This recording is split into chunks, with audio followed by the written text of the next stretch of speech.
all right. You're just as beautiful tonight as you were a year ago.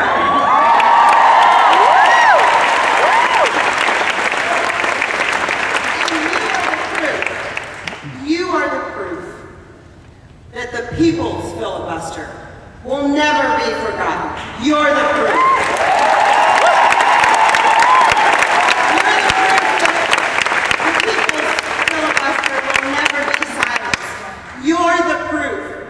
People's filibuster is still alive in all of us today.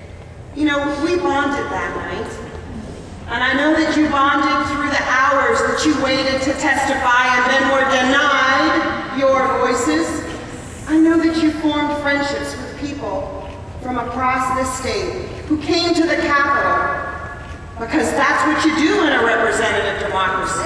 You come to speak out, to be heard.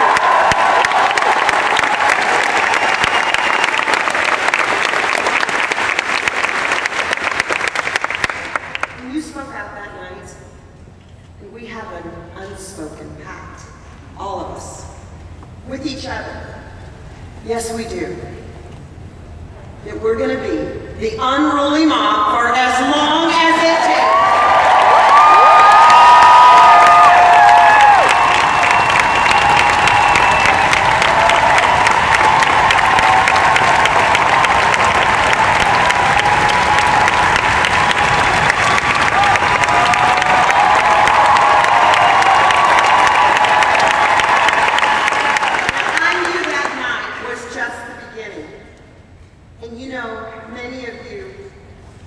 Many of you, just like I did, came to hear our Wendy speak, right?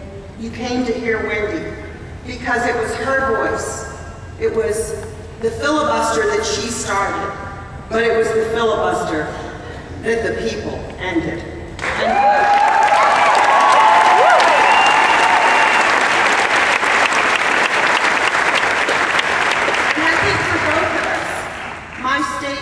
Catapulted us in a direction that, well, we didn't dream, we didn't think so, but look where we are today.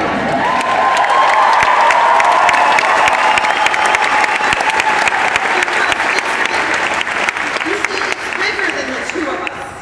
It's bigger than the two of us. This is not about Wendy. This is not about Leticia. It's not about two of us. It's about you.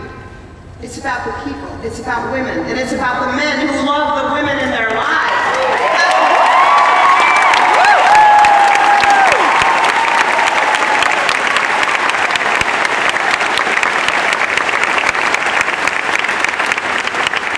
So all I can say is a filibuster without a mob does not a movement make. And without you, my words would have been just that. It would have been just the words without your response. So my 20 words. At what point must a female senator raise her hand or her voice to be recognized over the male colleagues in her room? It was you that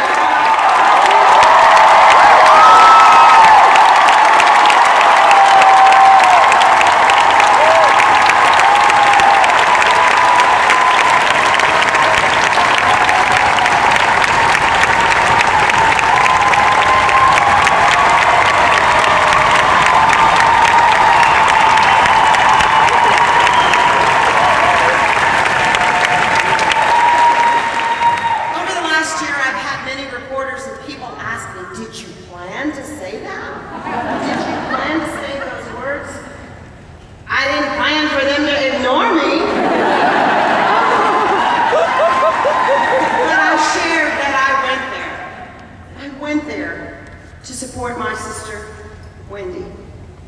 And I got frustrated because they just weren't listening. In fact, it was worse than that. They were literally silencing us. And it's true, I did feel that way. But the truth of the matter is, on that day, I didn't even think I'd be there. Many of you know that was the day that we laid our father to rest. And the night was a total blur. And when I got to that Senate floor, I had nothing. I was at the bottom of an emotional well, but so proud to see you, and so proud of my sister Wendy, who was using her voice. I was so proud, and yet I didn't have it.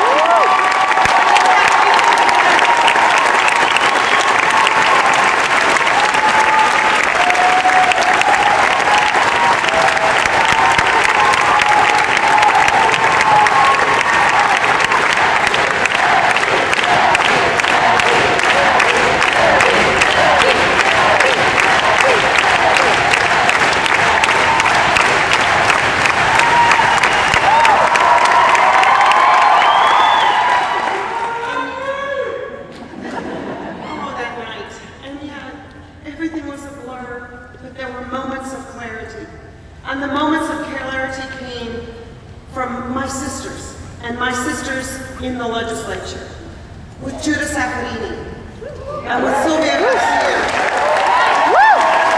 and with the women of the House who greeted me when I walked on that floor and said, "We are with you, we are with you."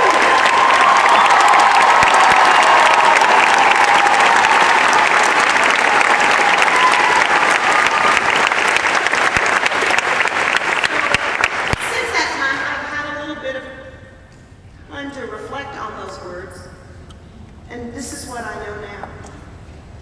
Those words came from the depths of my belly. Those words came from the insides of my mind, and they came from the hole in my heart. And it just didn't come from the frustration that night, or witnessing what you had to endure just to be there, and the process that was thrown out. You see, it was the frustration built over a lifetime, and that had been in me all along.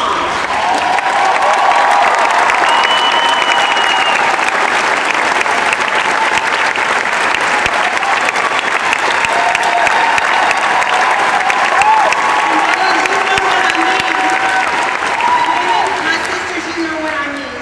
For those words came out of me at that time. It was for the time I was told that I needed to take home economics and not algebra because I was a girl. It was the time I was told that I couldn't be the student government president because I was a girl. And it was the time I was told you can't run for the legislature because if you do, who's going to take care of your kids? And those 6 kids, you'd be a bad mother. Right? Let me tell you, that's what came out of me that night. You see, you gave me voice that night. You gave me the courage. It was seeing you, and it was hearing you, and knowing what you had been through. And so when the gallery erupted in cheers, the sound was cleansing. It was invigorating. It was powerful, and it was deafening, and you could feel that building shaken. I felt that night that I had been heard and women had been heard, and the men who loved the women in their life would be heard. And it was, if my own voice, it was just like that. My voice joined with yours that night. And I no longer felt alone. I know that we were there, stronger than ever, together, and that's never going to be broken. Never.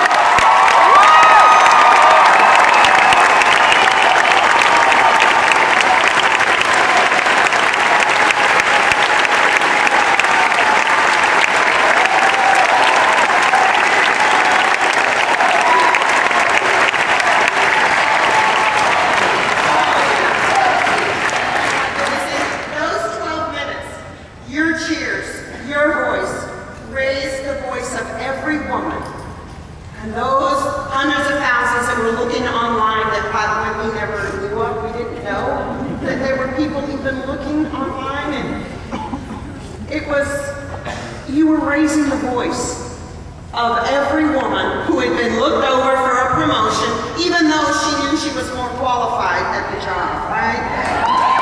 Your cheers raise the voice of every woman who's not been heard in an office meeting, right? You say something and there were women, and you say something, oh, this is good, and then not heard. It's not a good idea. And you used your voice to raise the voice of the woman who has been treated that just because she's female, she's less qualified for the job. And we all felt it. And it was about the men in that audience, the grown men who remember as little boys their moms struggling to make ends meet with 2 jobs, knowing the frustration, knowing that she kept that clear fingernail polish so she could stop the run in her hose to see if we could get that one more day out of those hose, right? One more day. Lord, I don't have the money to buy it, but let me just stop this run. Hey, you're smiling, you've done that too, right? You know exactly what I'm talking about. And they're those little boys that grew up with their moms, and they know what sacrifice. So it wasn't just the women, it was the men who understood that the women in their life have sacrificed at the workforce and sometimes just been looked over, and we felt it. And that night, it was our signal that things were changing. And we knew that together, we will not and we would not allow them to take us back in time. No way!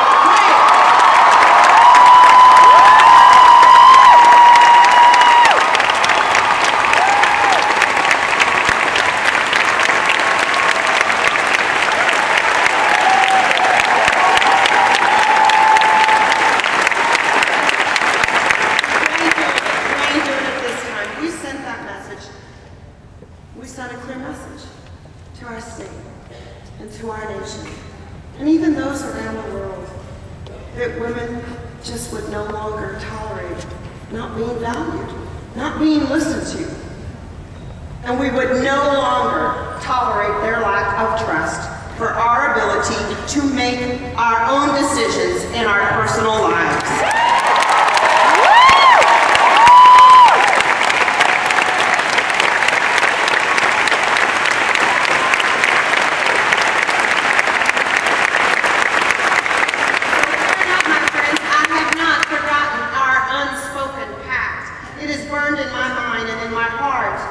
Right deep in my belly. It's still there.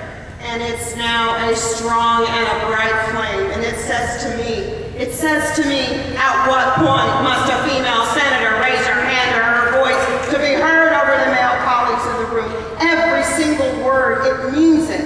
It means that all of the struggles that we've had, that we won't be silenced, we won't be ignored, and we need to be listened to.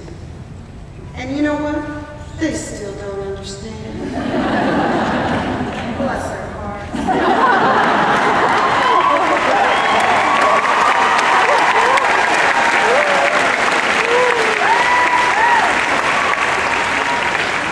They still don't understand the answers that we seek.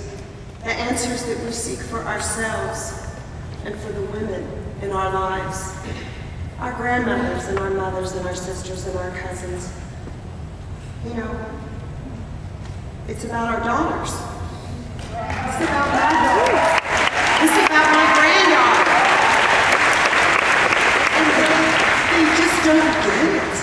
That when they undervalue us, when they oppose equal pay, they don't get it. And they don't understand that they're showing that they don't respect or trust us when they try to manage and micromanage anything that happens below our belly button. They don't get it. And they're showing us that not only do they not listen, they just refuse to, they won't. And so let's make sure, friends, let's make sure that they listen to us today and tomorrow. At what point must a female senator raise her hand or her voice to be heard over the male colleagues in the room? November! That